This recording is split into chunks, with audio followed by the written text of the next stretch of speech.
Being a Christian woman and walking in God's calling for our lives can be a difficult task. With the world and pop culture telling us to be one way, and the Bible saying another, you kind of end up feeling like an other. Well, you're not alone. Join me now and my friends as we navigate life in our 20s and 30s, while making sure we live out our faith, embrace our femininity, and looking cute. We discuss pop culture, life, careers, relationships, and so much more. Prepare to be entertained and educated. I know you're going to love it. Join our movement and embrace being another girl.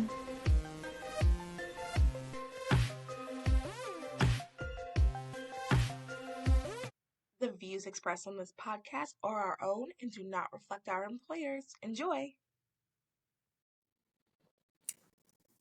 Hello, everyone. You are listening to Those Are the Girls with Mallory and Friends. I'm Mallory. I'm her friend Melanie. And we are changing culture and bringing back traditional values. I'm super excited for our next episode for Life Month. We're going to be talking about sidewalk outreach. I think this is something I personally didn't know anything about this until I actually saw Unplanned. Just to give you guys some background about sidewalk outreach, growing up, I guess also, I don't know if we even had a sidewalk outreach team in general, but like growing up, sidewalk outreach was only the people who were yelling, telling people they're going to hell. So I just assumed that was what all sidewalk outreach is. But that's not all sidewalk outreach. And we have Melanie Salazar, who is going to talk to us a little bit about that. She has been doing sidewalk outreach for many years. She, in my opinion, is a professional, and currently she is the president of Prolife San Francisco. And if you've listened to the podcast before, you know that she's also married and a mommy. So really excited to talk about sidewalk outreach with Melanie. Melanie, can you tell us a little bit about how you got started in sidewalk outreach? Like, why did you want to do it? And how many years have you been doing it? Yes. So to give a brief synopsis of my pro-life story, I got involved in the pro-life movement when I found out there was a pro-life group at my university, and I was able to restart that club, revive that club. And from that point, God opened up a lot of doors and opportunities for me, including, but not limited to, learning how to do door knocking, testifying, lobbying at my state capitol, doing activism in DC, and going to the sidewalk. And I got started by first going to a 40 Days for Life campaign. I had never heard of 40 Days before, and I just went out to pray. And that was an interesting first experience for me, having the middle finger drive by multiple times and being yelled at. It was just so foreign, but I was really excited to find out that there were people going out to pray. And then as time went on, my city, San Antonio, has a Coalition for Life, and where I'm from, I live in San Francisco now. But the coalition started a sidewalk intern program that would have the goal of having at least one person outside of that Planned Parenthood every hour that Planned Parenthood was open. So naturally, being the pro-life activist that I was so excited that this opportunity existed. So I signed up and I got trained, and I would go out to Planned Parenthood at least minimum once a week and would be out there for minimum about 3 hours every time if I was in town.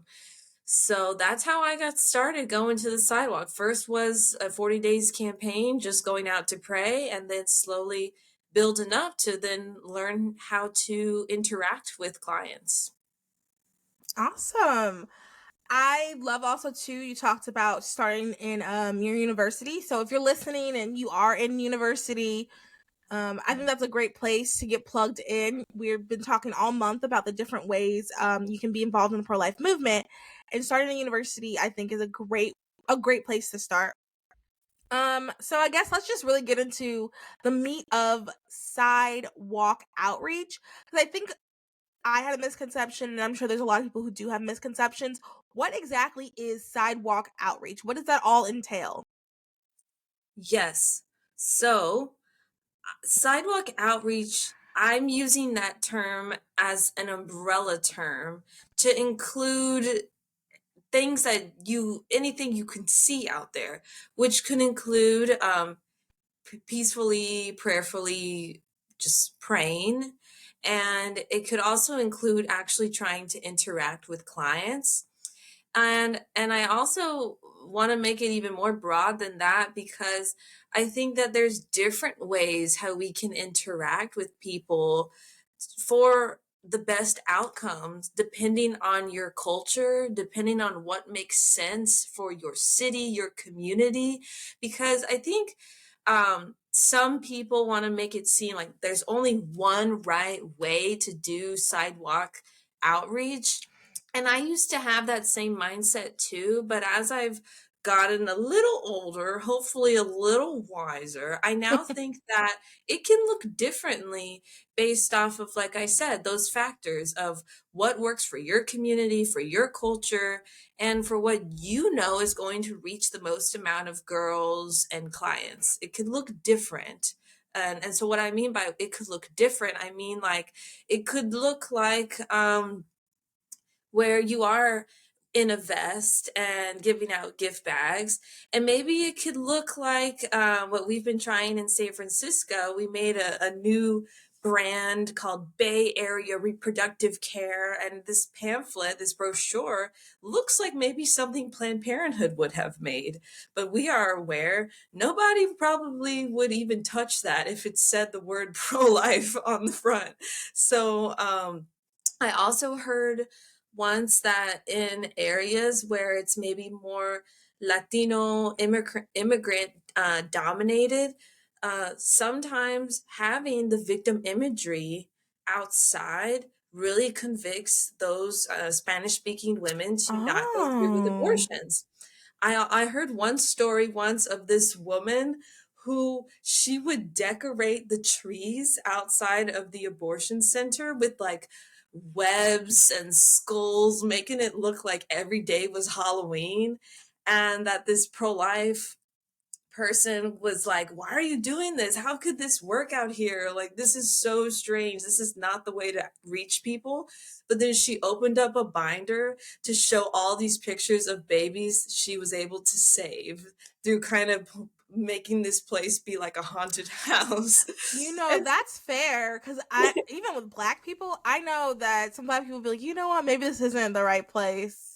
Like culturally. Okay, that's that, smart. That's that smart. story I heard of, I believe, was in Louisiana. Oh, So, oh uh, yeah, culturally that's smart. Wow. okay, so Creative. yeah, so I just wanted to share those like examples, that little bit of like it can look different based off of where you are and who you are and what you think could work best for your community and your situation, the way how the building's set up. It could look different. I don't think there has to be one cookie cutter way to do sidewalk outreach. I think that is I really like that you mentioned that because I am on this a similar journey in the sense of like I think I've said this when Kristen was on, we were talking about something else, but like my mind has changed a lot on like the goal is to be effective and to not compromise our morals and not to compromise the truth, but the goal is to be effective. So if having a sign saying you're going to hell, if you notice that like no one's stopping, no one cares, and like let's start to think of like what else can we do to be effective. Does the did that sign work for a while? I'm sure it did, but like now a lot of people don't even believe in hell. So like sometimes we have to pivot and think what is going to work. And I like how you said that about like even regionally there are some things that will convict someone from in the south that wouldn't convict someone in the north, and that'll convict someone in the north wouldn't convict them in the south. And like the whole if our entire goal is to save lives, because this is the last, like this is it, like this is the last line. So if the goal is to save lives, if we're at that point, I think it's smart to think of strategically like what can you do at your specific center. And I think at a lot of the places that you'll probably go to be trained, um, they will talk about like your specific center because you also mentioned there's going to be the ways that it's set up is very different. The different centers in Charlotte are set up like drastically different. So there's going to be those type of things. So yeah, so I really like that you like emphasize how it can be different at different places. Mhm. Yeah, I would add to that like some key tips are Wait, don't say tips yet. That's a question okay, for okay, okay, later. okay, okay. Okay, so let me ask you this next question. Why is sidewalk outreach important? I did mention that it's like the last line of defense, but Yeah. like, why else do you think, or maybe can you expand on that? Sidewalk outreach is very important because it is a form of community defense. It is a form of Mm, you defending your community to not want the abortion industry to take advantage of vulnerable people. It is I the love last that. line of defense. Yes, I like to think of it as we're on the front lines. And then I would say the pregnancy centers are whatever comes after the front lines. Like if the sidewalk people are the first going into the battle, I think the pregnancy centers are immediately behind that because what happens when you refer them? They go to the pregnancy center, right? The resource center. So it's very important because we are defending our community to say we do not want this business operating. We want our community members to be aware of all the resources that are available to them and their families, and we're here to help. So I truly believe I'm convicted that everyone is called to do something to fight this genocide of the preborn babies. And I know it looks different based off of our stage of life, wherever you are at with career and family. It looks different the ways how we can help. I do believe everyone should be doing something. I don't know what that something looks like for you and where you're at in life. But I feel like for me, I'm really convicted that pro life people, we are responsible for our local abortion businesses. Like, we are responsible for our community, for what's happening in our backyards, to be a voice for the babies, to try to be that last voice for life, to speak into that woman, to refer a client away who maybe isn't even there for abortion services, but to refer them to somewhere where they can get their health care elsewhere. I think that we have personal responsibilities as pro life people to say, I do not want this business operating in my community. This is a harmful place. They kill babies, they lie to women, and we don't need this place. So that's just to add to that. I think pro life people, we have responsibilities to your local abortion business, to be outside however much or however little you can. I think if you're going out there, I have respect for you. Melanie Salazar has respect for you. You have my respect if you're going out there. Game No. recognizes game. My next question is, can you kind of give us like a walkthrough of what would happen if you were on the sidewalk and you see a mom coming in and she's clearly pregnant?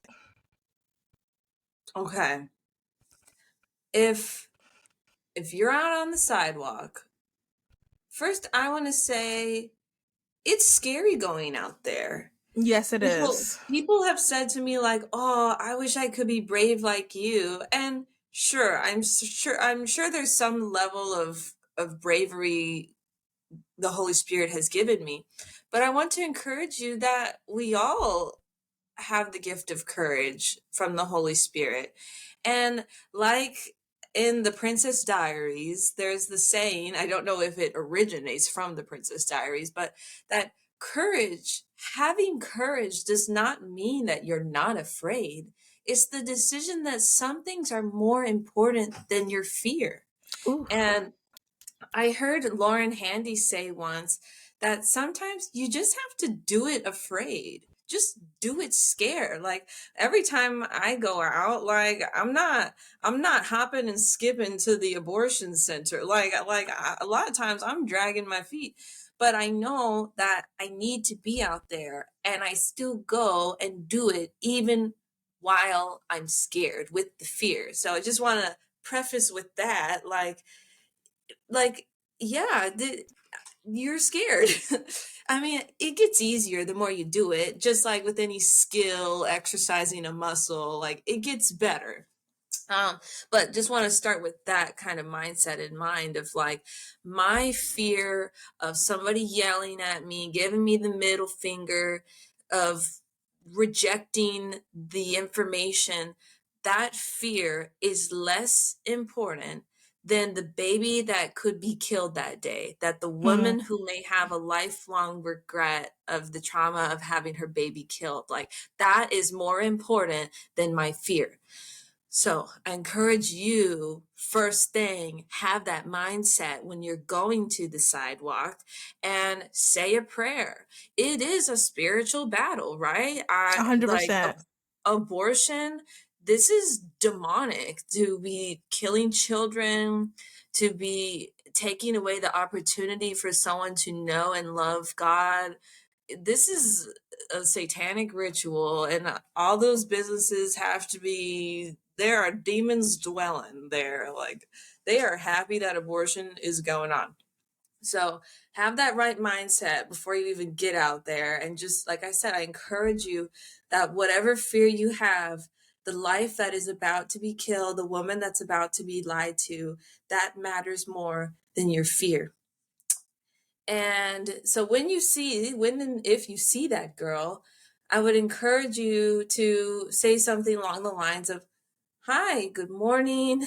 Um, and if she's not in a hurry, it's so situational. Let's say she's not in Yeah. a hurry. In the ideal scenario, you try to give her the gift bag or the literature that you have with you that day, and it's really person to person what you feel convicted to say. So far, I like to say something along the lines of like, "Can I ask what brought you here today?" I've had friends I know of that they will tell women, if they know today is abortion day, it is obvious that this person is pregnant or they are the partner person, support person with the girlfriend, whatever, to say, they'll say something along the lines of like, "Your baby already loves you. You don't have to hurt your baby today." And I know a friend, Victoria, our mutual friend, that she's helped save the baby by just simply telling the mom, like, "Please don't kill your baby." So sometimes it really can be, we don't have to think of this like perfect dialogue. It Yeah. really can be just this simple act of love of, you don't have to do this today. You don't have to hurt your baby. Your baby already loves you. And really quick, sorry, I just want to add, you're so right. There isn't like necessarily like a formula like say this and then you say they're gonna respond with this and then you say this and then you say that. Because A, like they're probably not gonna respond the way you think they're gonna respond. And then B, it really is like another reason to pray before is just to ask the Holy Spirit to speak through you, because what, Barbara needs to hear might not be what Marianne needs to hear. So Yeah. that's why you really need to be pray before, be prayed up, and like be willing to listen to what the Holy Spirit is telling you to say for different specific people. Totally. And what I want to add to that point about how there isn't like one cookie cutter style, or like there also shouldn't be one like cookie cutter type of person out on the sidewalk. And what I mean Mm. by that is like in San Antonio, we had like grandpa dad type characters who would be out Oh. there, and they would get girls to come talk to them. We had my beautiful handsome husband with the green eyes, boyfriend at the time, and girls would come up and talk to him. And then there would be me, young, hip, spicy Latina, and girls would come talk to me, right?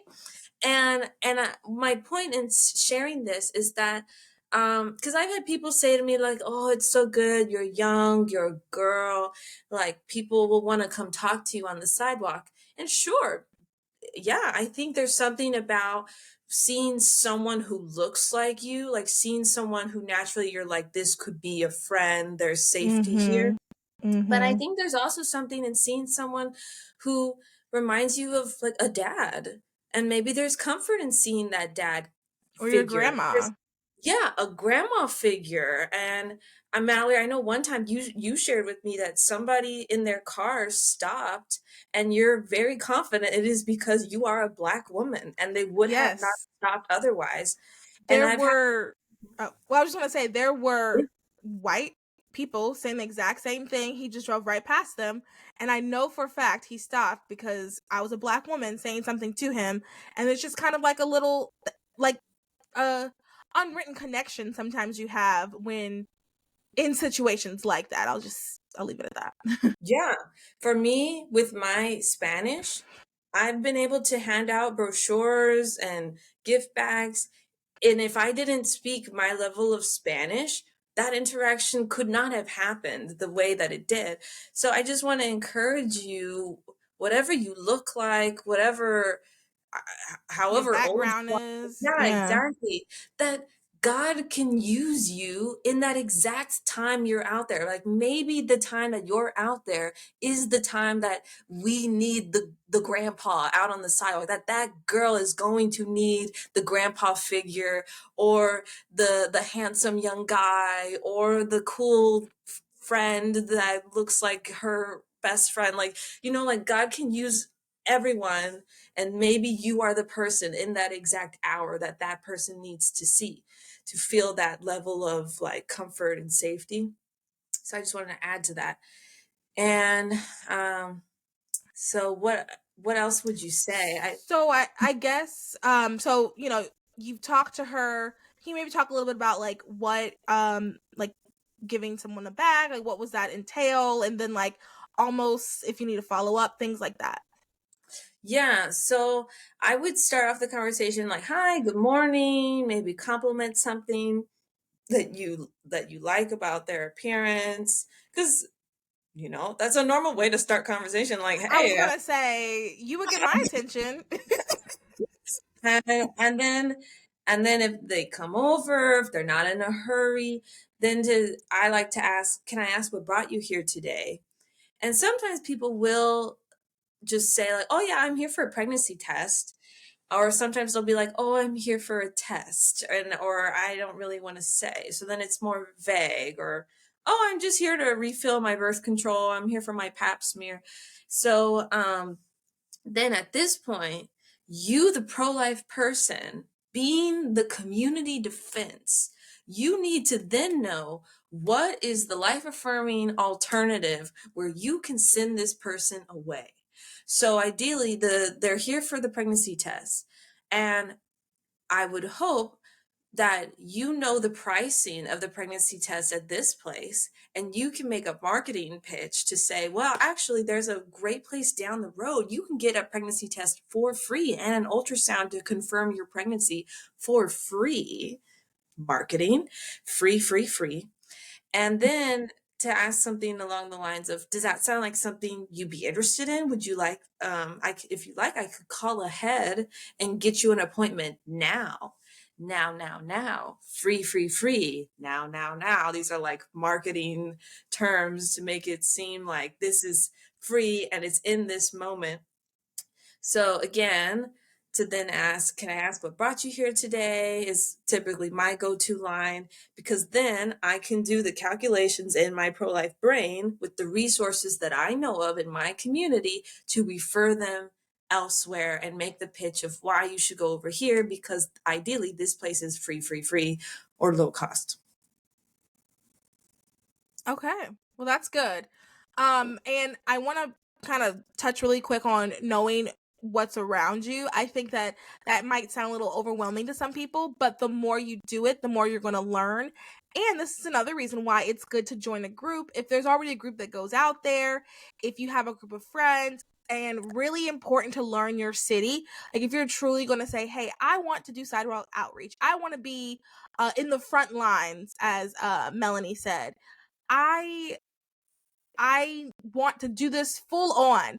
you're gonna have to take some time to just kind of get to know your city and what's going on there. I mean, there's three, there were four, abortion facilities in Charlotte. Two of them are like right down the street from each other, and they could not be set up any differently. And you have to learn, like, there's already groups that are out there, so you can learn from them, you can join them, you can make your own group, whatever is best for where you are. But there is like, you have to learn what's going on there. And then we have four pregnant, I guess technically five pregnancy centers within the Charlotte area, and then I guess six if you include the Rock Hill. So you have to learn these things and like even get to know the people that work there, because sidewalk outreach and pregnancy centers do work hand in hand, because the people in the sidewalk aren't going to be the ones. I mean, I'm sure there are times where there's someone who walks with you from the very beginning to, holding your hand while your child graduates. I'm sure there's people who do that, but a lot of times they will have someone else who will take over once they go to the pregnancy center. So it's just really important to know the full scope of it. And it takes time. So don't feel like I don't want anybody to feel like this is a lot, this is too much. I don't know X, Y, and Z. A lot of it is a quick Google search. A lot of it is also just talking to other people in your town that are already involved. That's another thing too. Um, you know, Part of the pro-life movement, something that we have to get better at is, I hate saying unity because that sounds so like, we need to be unity.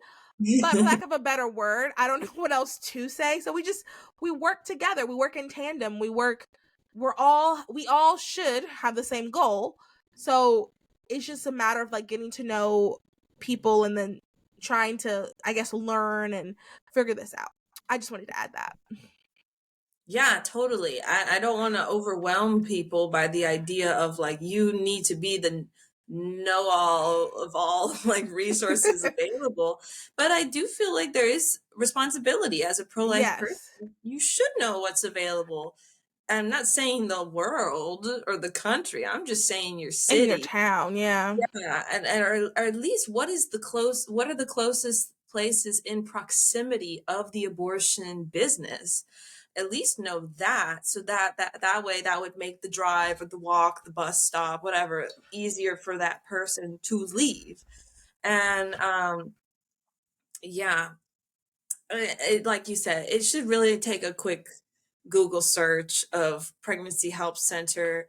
I've even called sometimes. I'm like, I just want to make sure y'all are pro-life, right? Like you can't. Yeah. Sometimes yeah.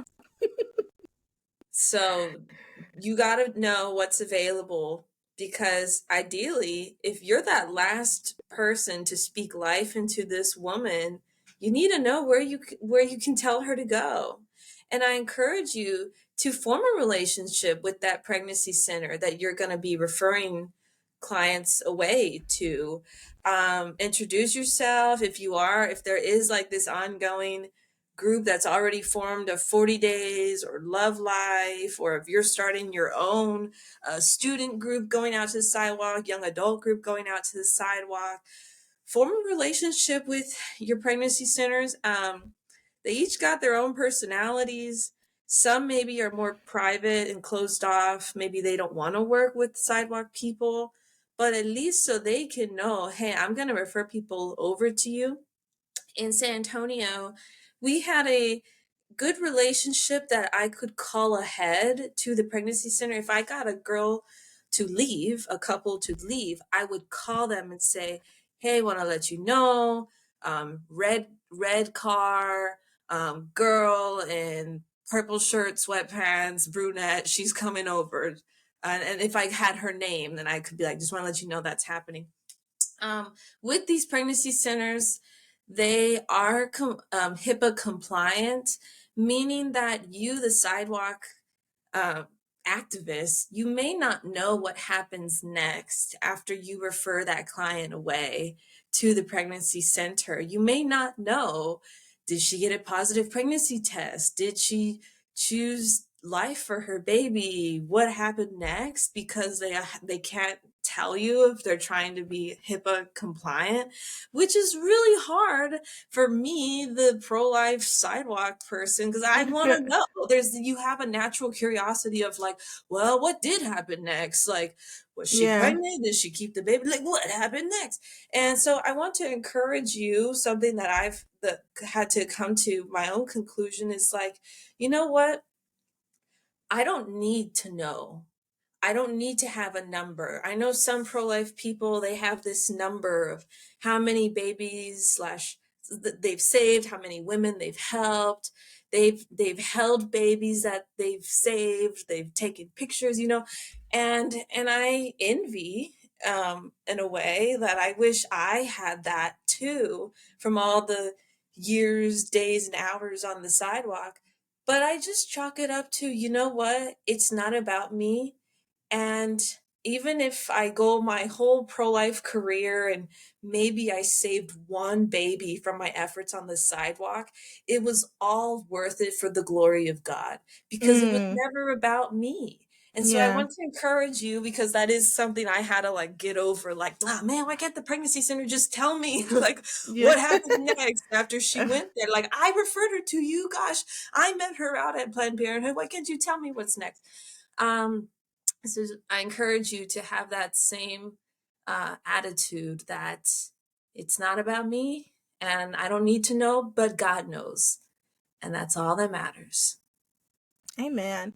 And when you get to heaven, you might see them there too. Yeah. Some of the babies. Well, as adults, ideally. Okay, so our next question is actually the Patreon question. I'm going to ask Melanie this question, but you're going to have to hear the answer if you have the Patreon on Patreon. And if you do not have Patreon, this will be a good reason to get it. So the next question is, what was your first experience on the sidewalk? Once again, she will not answer that. Right now, she will answer it on the Patreon. Patreon is $5 to join, and you get all of these questions that we're asking the guests, as well as one new episode. And if you join in the month of January, you're entered to win a $50 gift card to Culture of Life 1972. So you should join the Patreon. All right, so next question is, can you tell us a story where things worked out? I guess I guess after what you just said, it's kind of, I guess what I mean is like, you talk to someone, you might have been like nervous, especially like at the beginning. You talk to someone, you were a little nervous, but then they were like really were receptive to what you had to say. You don't really know how it ended, but they were receptive. Can you give a little bit, like something encouraging for the listeners? Hmm. Well,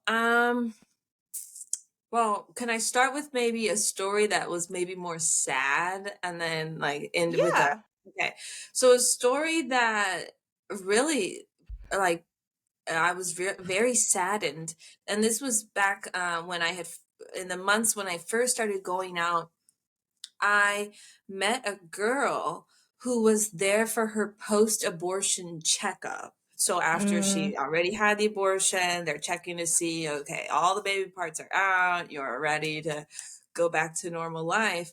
And she was visibly sad. And I was able to call her over. Hi, good morning. How are you? Can I ask what brought you here today?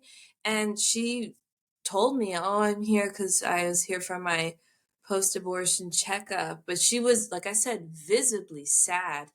And I said, like, I'm so sorry. And I guess I just thought to ask her, like, can I ask, why did you have the abortion? And she said that she was in school and her parents said they would not continue funding her school unless she had the abortion. So she did not want it. We could say that's a form of coercion. and and I told her, please look at the brochure I handed you. There's information about healing after abortion. I'm so sorry that happened. So I just want to share that, as like, it's so sad. Like, I or someone else didn't get to meet her before the procedure happened. Like, I'm meeting her. This is, Yeah, this post. already happened. So hopefully she did look into the healing resources and we'll never know. But that was the one and only time I've had that kind of interaction, meeting someone like post procedure. So that I've never That's sad. forgotten about that. On a lighter note, I was able to refer many people away from Planned Parenthood. I don't know how many, um, maybe like hundreds.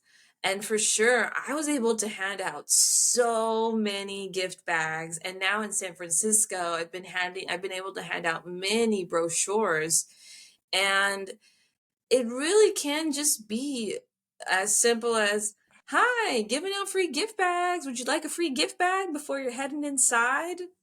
And then, "Hi, can I ask what brought you here today?" "Oh, well, they do free pregnancy tests down the road. Yeah, you see that place?" So that worked. It worked so many times, and it was always so exciting to see people get in their cars I'm and drive sure. away. Like, Yeah. not even walk into the building, or maybe there were times they would walk into the building, and then they'd come out and tell me like, "Hey, you're right. That ultrasound was gonna cost like $200." Or, "Yeah, you're right. That for the full panel of the STI test, it was gonna cost me $600. Where did you say I can go for the free STI test again?" And that was like just always so exciting and like, thrilling to get to refer people away, see them get in their cars, drive away. And with that, that would make the building manager very mad, which is another topic we haven't touched on, which are the characters like the death I, score, that's the security. next question. Don't worry, don't worry. That's the next Yeah. question. So, yeah, those are, it was just always a joyful moment to see people leave. There were some times that people would park in the Planned Parenthood parking lot, but they meant to go to the pregnancy center, and they would park and then just walk across the street. That's actually kind of funny. Yeah, it was funny, but they weren't supposed to do that because PP would threaten to tow your car if you weren't a customer. I never saw it. It was probably just a threat on a sign that didn't mean anything. Yeah. But yeah, I would try to be a homie, and I would look out for people's cars just in case like they were gonna come Yeah. and tow them. That's So so funny. I have a quick mhm. story similar Okay, to that. let's get it. One time I was at the Chapel Hill Planned Parenthood. We actually have an episode. Melanie and I interviewed someone who actually worked there at one point. Our most listened to episode actually. Anyway, I was at that one, and these two girls were coming in because their church told them that they were supposed to clean um the facility, right?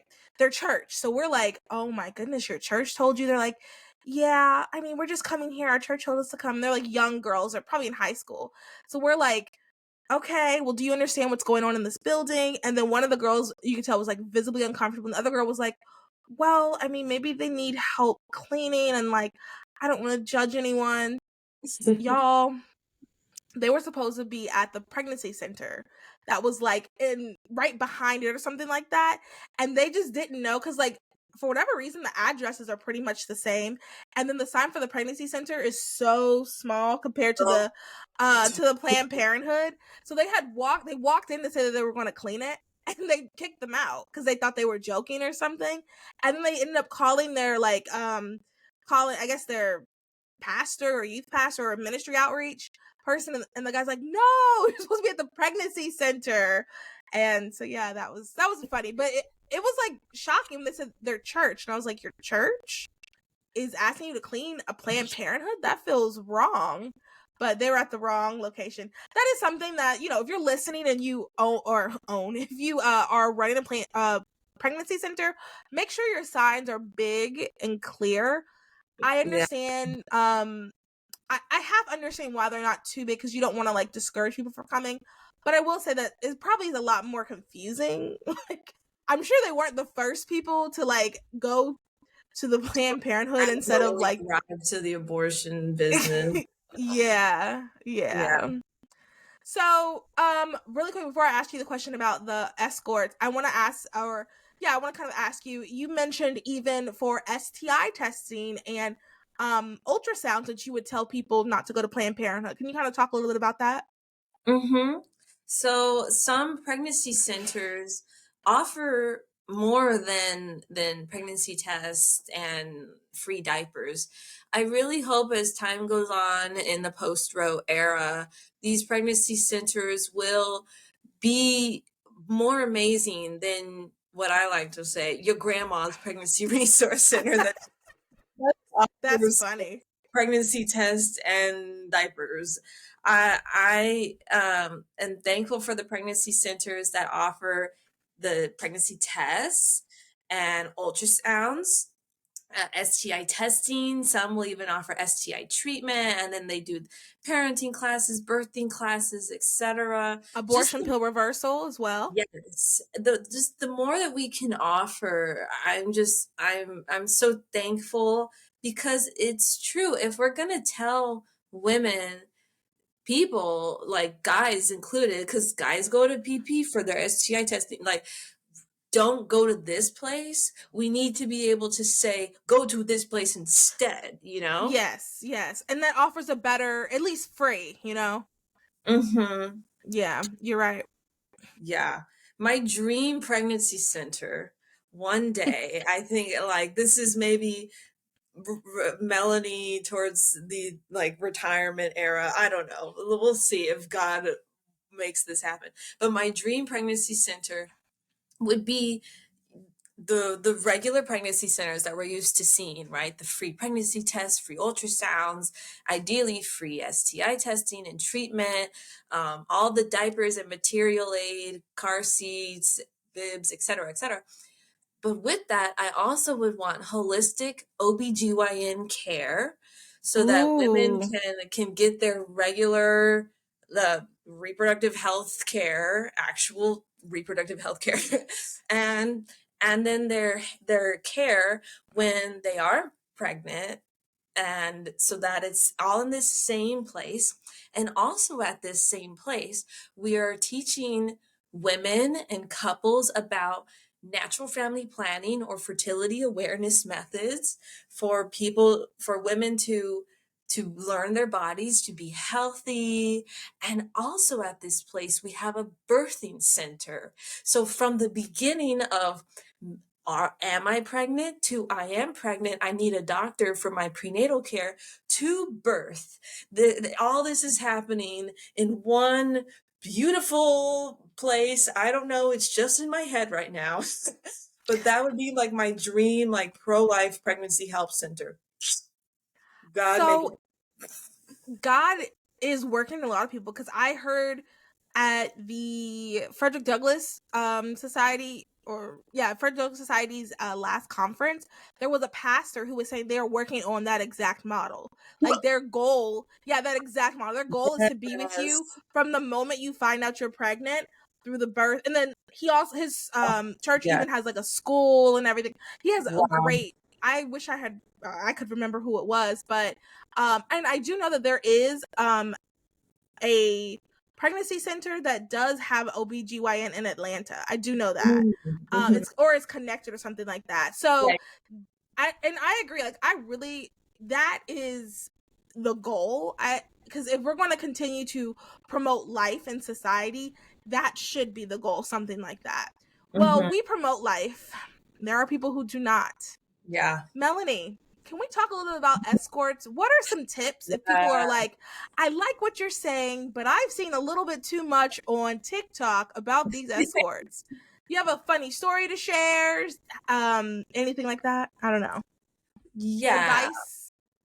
Well, yeah. So some tips I want to say are, number one, like know the property line of where you can and cannot stand.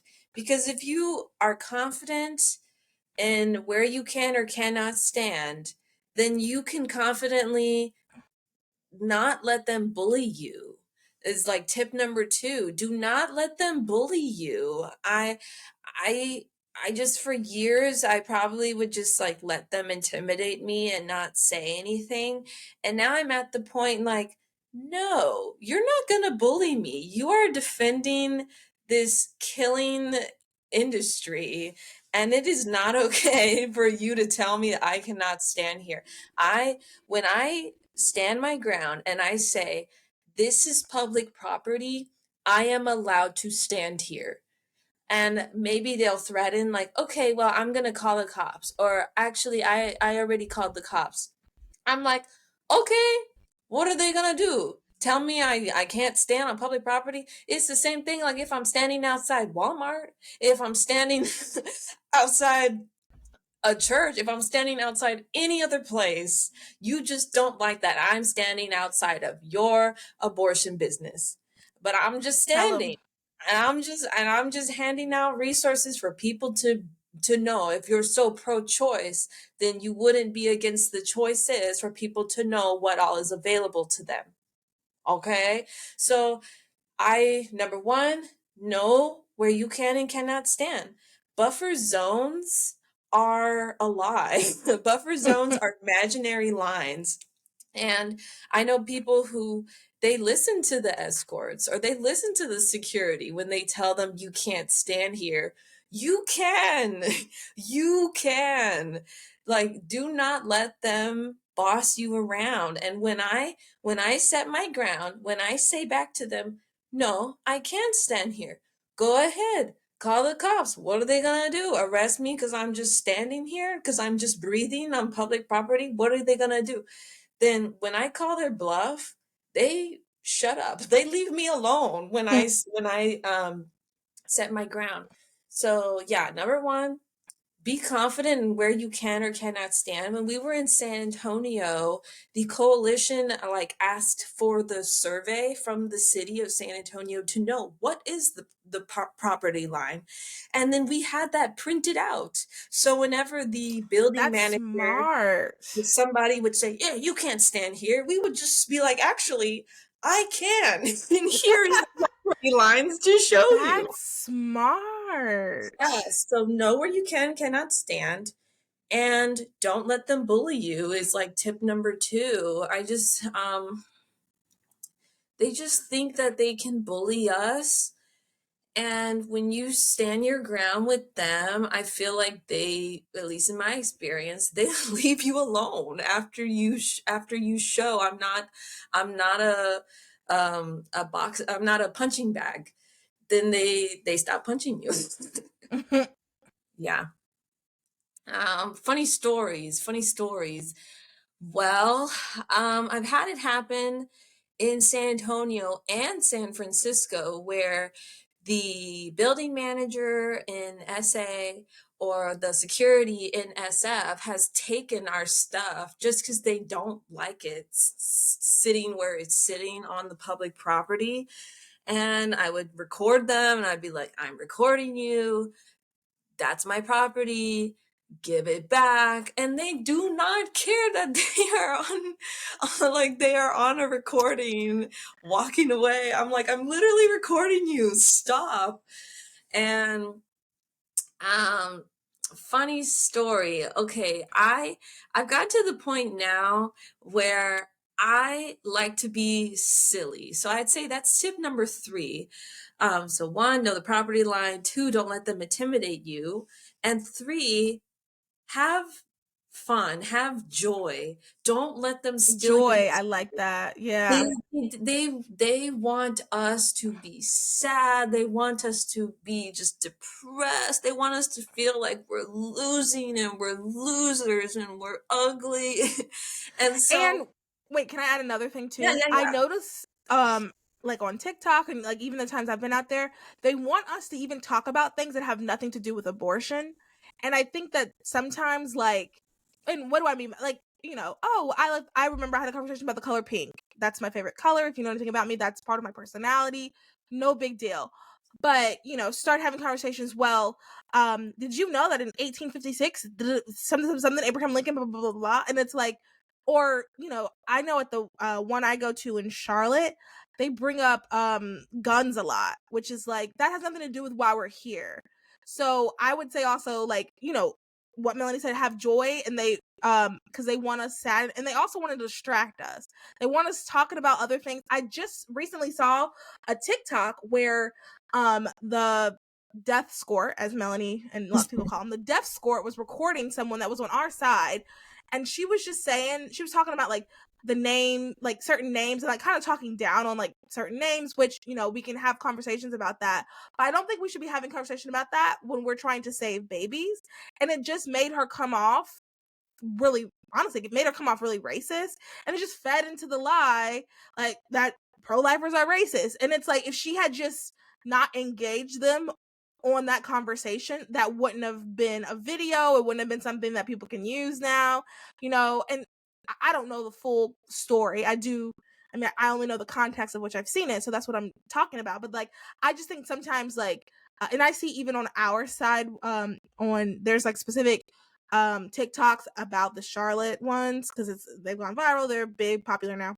And I know I've seen sometimes where like some of the men out there are talking about like modesty and things like that, and it's like, these are great conversations we're having, but I don't think those are the conversations that we should be having when we're trying to save babies right now. Like, that's not beneficial. They want us to look that way. They want us to seem unhinged. Okay, that's all I was gonna say on that. Yeah, sure. That could be tip number 4. Like, don't let them distract you. Yeah. But to my point, tip number 3 is like, don't let them steal your joy. So something I like to do is bring my AirPods and listen to music. And if I don't feel like anyone is watching me in particular, I like to have a little dance. I like to just like just dance. Maybe I'll just sing out loud if nobody's around me or within earshot, because I'm like, well, right now there's nobody here, and gosh, I'm gonna listen to some good music. I'm gonna sing a little. I'm gonna dance a little.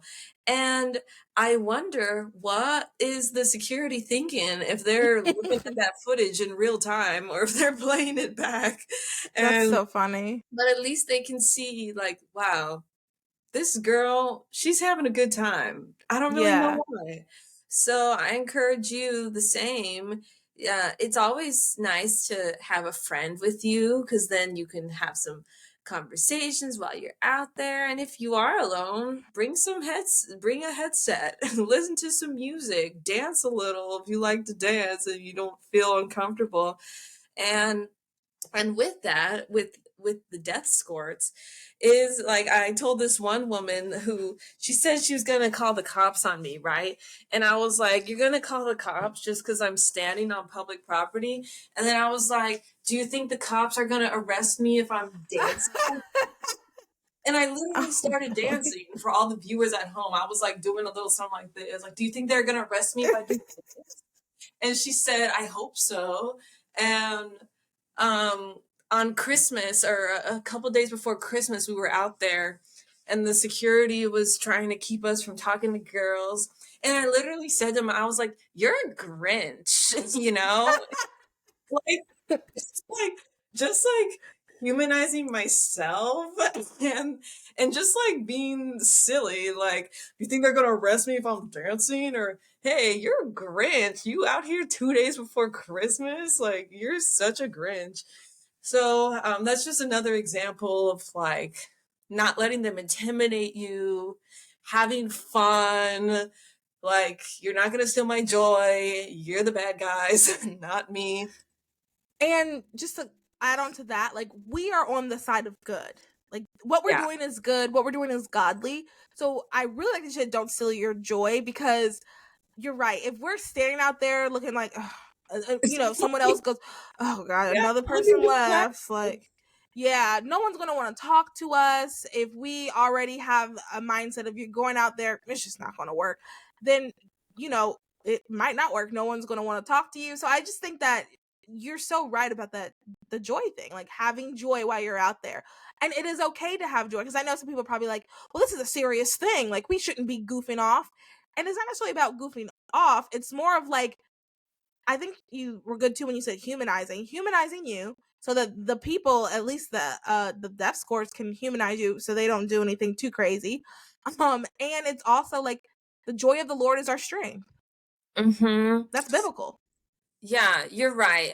I've seen some pro-lifers have made comments of like, but this we shouldn't be dancing, we shouldn't be like singing, like y'all shouldn't be having a party, and like there's this quote, I don't remember where it's from. My friend Kristen told me, Kristen Turner. It's something like, if I can't, I don't want to be a part of your revolution if I can't dance. Like if I can't dance through the revolution, I don't want to be a part of it. Something like that. I'm getting it wrong.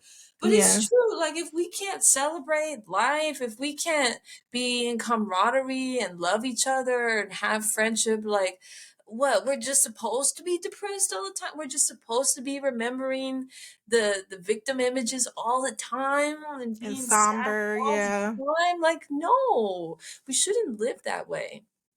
Another tip I have is at the end of the time when I know like I'm gonna leave now, what I've started doing, because in San Francisco, the sidewalk is where the door is. Like it's like prime real estate. Like there isn't a giant parking lot in between Wow.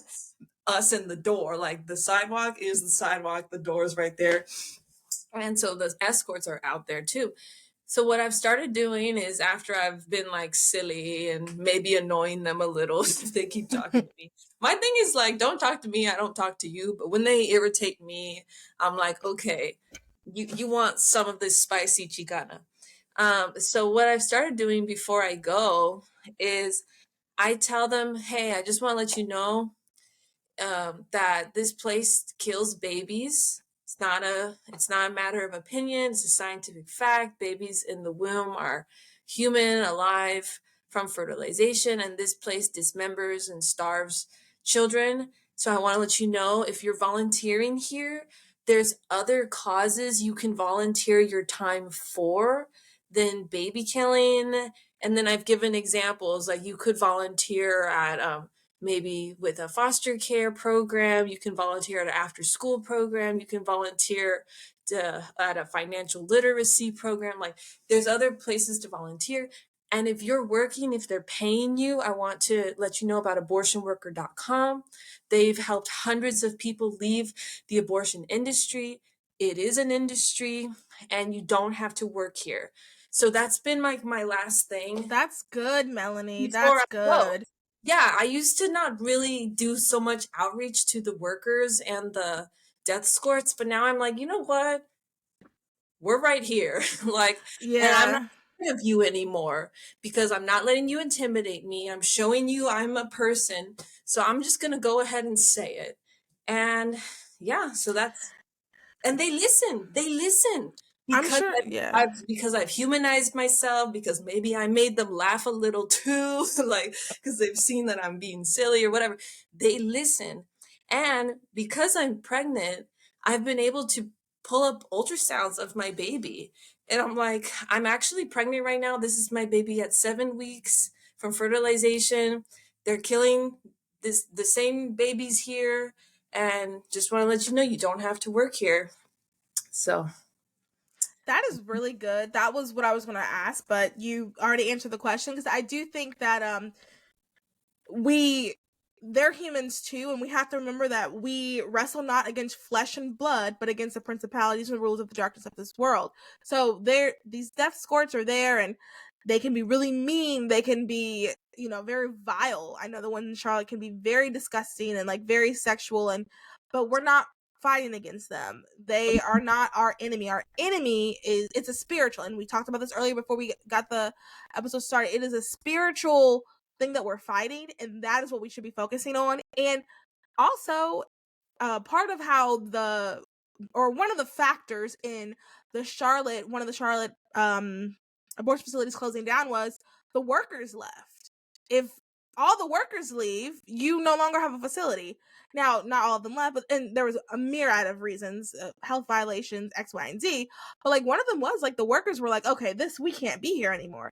So helping people, and and even in our episode with Annette, she talks about how there's a huge turnaround because people don't realize fully like what they're doing. Like they think, oh, I'm just and they get to, and it's just so much darkness. So the more you humanize people and talk with the other, well, not with the other, but with the death escorts, like the better, or escorts. Now we're talking about humanizing them. The escorts. The more we talk with the escorts, I think there's definitely going to be positive in that for sure. Okay. Yes. Well, So number one, it was like know the property line. Number two, don't let them intimidate you, because when you know where you can and cannot stand, you can stand your ground and be like, no, I'm okay here. Like if the police comes, what are they gonna do? It's the same as if I was standing outside of a McDonald's. Like I can stand here. And don't let them steal your joy. What was the fourth thing you said? what was the fourth thing I said? Don't let them steal your. Oh, and don't be like distracted. Like don't have Oh, them. don't You let don't them have to be distract answering you. like for gun violence. Like that has nothing to do with Mhm. while you're there. Yeah, don't let them distract you. And number five, yeah, before you leave, if they're within earshot, mention abortionworker.com, mention that there's better places they can volunteer their time at if they're just volunteers. Thank you so much, Melanie. I want to ask you one last question. We ask this question to all of our guests, and I'm sure I've asked you this before, but it can be the same answer, it could be a different answer.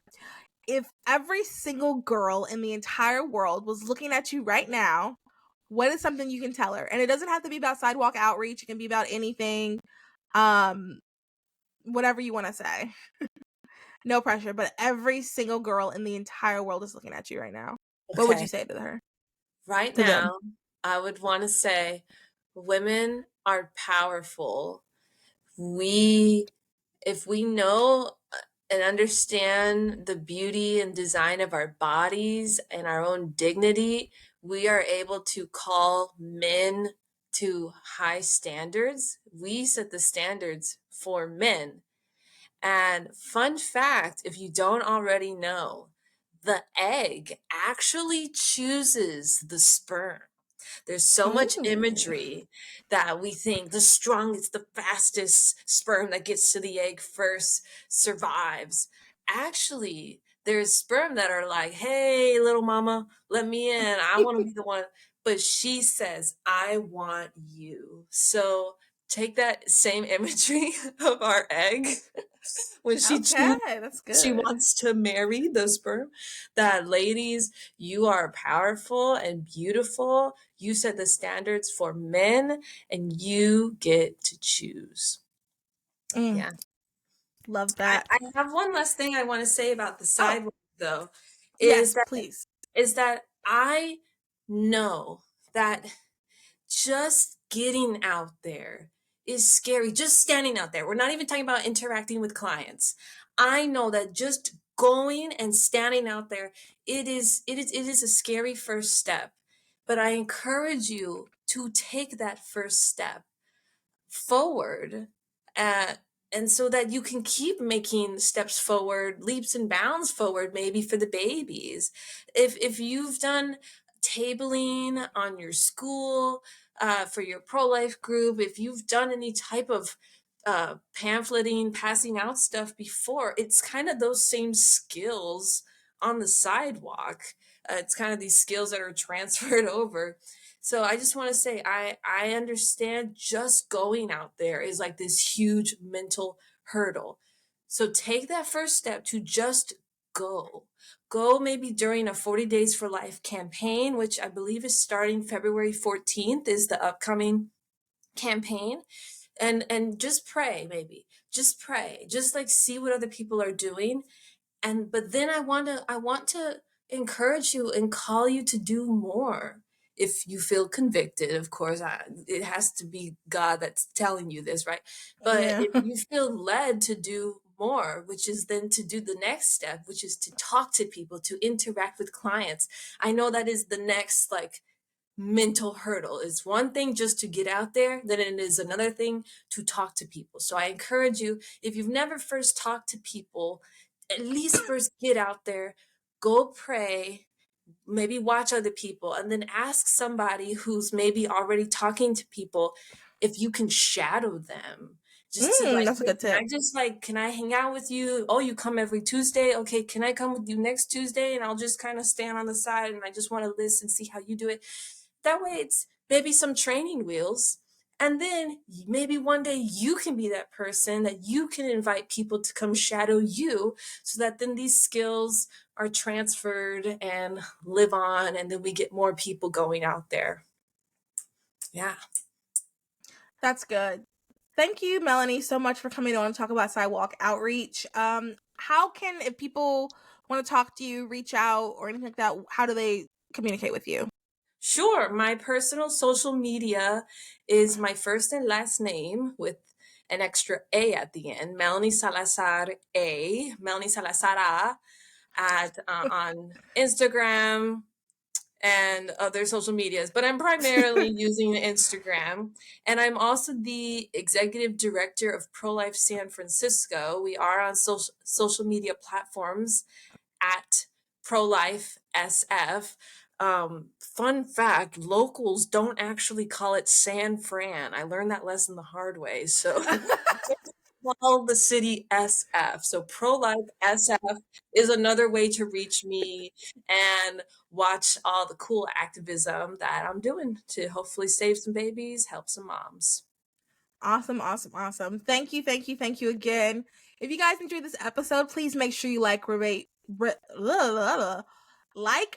review, and subscribe. Let us know if you learned anything different about Sidewalk Outreach. If you have any questions, please reach out to me or Melanie about it.